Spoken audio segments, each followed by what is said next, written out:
Good morning, madlang people. So, ang ato naman subong nga topic is about value money. So, magambag kita nga value money. Anong nga tagid akong kwarta? Hindi ta pag-iwaldas. So, although nga nagagasto kita, dapat may savings kita. Kay,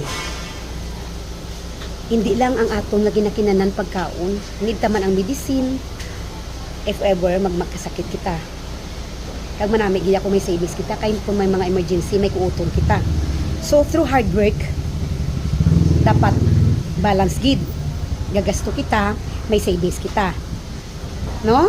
So kung hindi man lang importante, especially sa mga bayo, hindi gid man importante nga magbakaligtas sa mga malahalong nga bayo as long maskin 20 pesos lang day okay kun ang ayan ta.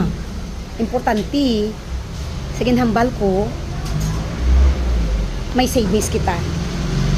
Hindi ta pagbaklo ng hindi importante like magwa kita ay hindi mo man need, wants mo lang siya pero ginbakal mo, so it's not good.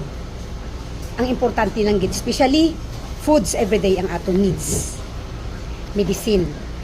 So mabudlay magpangita kwarta pero sa ako agap ako gabug taon, so value money, mag-budget gid. Igastuon tala ang kwarta sa importante nato nga kinahanglan. Hindi nato pagpagastuon sang wala pulos kay makapoy magpangita kwarta. La la la.